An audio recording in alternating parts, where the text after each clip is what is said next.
दोस्तों welcome to investment planning services. आज हम टाटा म्यूचुअल फंड के Nifty capital market index fund को डिस्कस करेंगे। अभी तक कैपिटल मार्केट इंडेक्स फंड का कोई इन्फो नहीं था क्योंकि कैपिटल मार्केट इंडेक्स फंड बना ही अभी है। ठीक है, तो सबसे पहले टाटा म्यूचुअल फंड ने Nifty capital market index fund के लिए अपना म्यूचुअल फंड लॉन्च किया है। इससे पहले अभी तक किसी ने लॉन्च नहीं किया है। बात करते हैं निफ्टी कैपिटल मार्केट इंडेक्स है क्या है। तो देखो, ये 9 सितंबर 2024 को निफ्टी ने एक इंडेक्स बनाया था जो कि कैपिटल मार्केट से रिलेटेड कंपनियों पे बेस्ड है। ये इंडेक्स का जो बेस डेट मानी गई है वो 1 अप्रैल 2019 मानी गई है और बेस वैल्यू इसकी 1000 रुपये रखा गया है। तो ये जो इंडेक्स है वो 1000 से स्टार्ट हुआ है। अभी इसकी वैल्यू 3500 से थोड़ा सा आगे चल रही है। इसमें से वही स्टॉक्स पार्ट लेंगे जो निफ्टी 500 में है। तो निफ्टी 500 में जो कंपनी लिस्ट है कैपिटल मार्केट से रिलेटेड, वही कंपनी इस इंडेक्स में आने के लिए एलिजिबल है। इस चीज़ को ध्यान रखिए।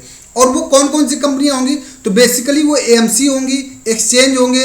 एएमसी का मतलब होगा जैसे निप्पॉन इंडिया, ठीक है, Aditya Birla Sun life, HDFC AMC, ठीक है।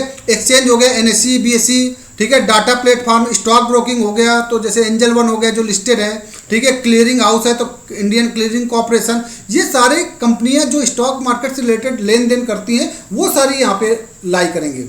इस इंडेक्स में मैक्सिमम 20 स्टॉक हो सकते हैं और हर एक स्टॉक्स का जो वेट होगा वो डिसाइड होगा कि उसके कितने स्टॉक्स फ्री फ्लोट हैं, मार्केट में अवेलेबल हैं बाई और सेल करने के लिए। ये इंडेक्स अगेन अगर रिकॉन्स्टिट्यूट करना पड़ेगा तो सेमी एनुअली, और रीबैलेंस करना होगा तो हर क्वार्टरली रीबैलेंस होगा कि किसका वेटेज कितना करना है based on their market capitalization, उसकी क्या वैल्यू बन रही है।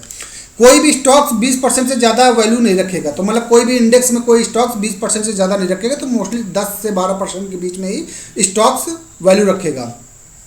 इस इंडेक्स में 361 WAM limited, Aditya Birla Sun Life, Anand Rathi, Angel One, BSC, CDSL, computer CAMS जिसको बोलते हैं, एचडीएफसी एसेट मैनेजमेंट कंपनी। तो आप देख सकते हो कि सारी कंपनियां या तो स्टॉक ब्रोकर से रिलेटेड हैं या एएमसी से, वही कंपनियां यहाँ पे लाई करेंगे इसी इंडेक्स में। तो अगर आप टाटा म्यूचुअल फंड के इसी फंड पे निवेश करेंगे तो आपका जो पैसा होगा वो इन्हीं कंपनियों में निवेश होगा। तो आप देख लीजिए, अगर आपको लगता है ये कंपनियों का फ्यूचर अच्छा है, बढ़िया परफॉर्मेंस करेंगे, ठीक है, तो आप इनमें पैसा लगाइए, ये आपको अच्छा रिटर्न जनरेट करके देगा। बात करते हैं Tata Nifty capital market index fund की। तो बेसिकली इसका जो रिटर्न रहेगा वो Nifty capital market index fund को फॉलो करेगा। बेंचमार्क भी Nifty capital market total return रहेगा। तो बेंचमार्क से थोड़ा कम रिटर्न इसका रहेगा क्योंकि उसमें कुछ एक्सपेंस रेशियो लग जाते हैं। ओपन एंडेड इंडेक्स फंड रहेगा। आप इसमें कभी भी निवेश करना चालू कर सकते हो, कभी भी पैसा निकाल सकते हो। ग्रोथ और आईडीसीडब्ल्यू ऑप्शन दोनों अवेलेबल है। तो आपको जनरली ग्रोथ ऑप्शन ही चूज करना होता है क्योंकि लॉन्ग टर्म में वेल्थ ग्रोथ ऑप्शन में बनती है।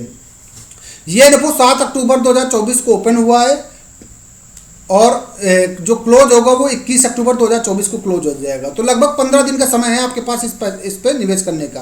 अलॉटमेंट 24 अक्टूबर को हो जाएगा, तो 24 अक्टूबर के बाद भी आप इसमें निवेश कर सकते हैं या पैसा को रिडीम कर सकते हो। मिनिमम एप्लीकेशन अमाउंट 5000 है। मैं इसका देख रहा था स्कीम रिलेटेड डॉक्यूमेंट्स में, कहीं भी एसआईपी के बारे में नहीं लिखा था कि इसकी मंथली कितना निवेश कर सकते हैं। मिनिमम एप्लीकेशन अमाउंट दे रखा था। तो वही जनरली टाटा के कोई भी म्यूचुअल फंड होता है उसमें जो एसआईपी के अमाउंट होता है 150 रुपीज़ होता है। तो अभी कुछ दिन में और क्लियर हो जाएगा कि इसमें एसआईपी के फॉर्म में कितना मिनिमम निवेश कर सकते हैं। कुछ ऐप दिखा रहे हैं कि उसमें एग्जिट लोड नील है, बट जब मैंने स्कीम रिलेटेड डॉक्यूमेंट्स देखा तो वहाँ पे एग्जिट लोड 0.25% है अगर 15 दिन से पहले पैसे को रिडीम करते हो। वेरी हाई रिस्क कैटेगरी का फंड रहेगा। उन सारे इन्वेस्टर के लिए सुटेबल रहेगा जिनके पास 7 साल या उससे ज़्यादा का टाइम है और डाइवर्सिफिकेशन के पर्पज से देखना चाह रहे हैं। देखो, ये कैपिटल मार्केट सेगमेंट की कंपनियाँ ऐसी कंपनियाँ हैं, जब तक शेयर मार्केट रहेगा तब तक ये कंपनियाँ रहेंगी, ऐसा आप समझ लो। अगर कोई बड़ा घोटाला नहीं करते तो ये कंपनियां बनी रहेंगी। अरे बीएससी थोड़ी भग जाएगी। बीएससी कब से 1860 के राउंड से है, ठीक है। केफिन टेक्नोलॉजी जो म्यूचुअल फंड का लेन देन होता है वो यहाँ से आता है। मोतीलाल ओसवाल फाइनेंशियल सर्विस, ये कब का म्यूचुअल फंड है। तो जनरली ये गायब नहीं होंगी कंपनियां, ठीक है, काफ़ी लंबे समय तक टिकने वाली कंपनियां हैं। तो यहाँ पे आपका पैसा काफ़ी सेफर मैं इसको कंसिडर करूँगा। फेस वैल्यू एनएवी के 10 रुपये रहेगा। तो कोई भी नया म्यूचुअल फंड होता है तो 10 रुपये की फेस वैल्यू से लॉन्च होता है। और ज़्यादा जानकारी के लिए आप मेरे से इस नंबर पे कांटेक्ट कर सकते हो। किसी भी टाइप के म्यूचुअल फंड में निवेश करना है तब भी कांटेक्ट करिए। चैनल को लाइक और सब्सक्राइब जरूर करिए। मेरे जल्दी से जल्दी फॉलोअर बढ़ाओ, ठीक है। Thank you very much.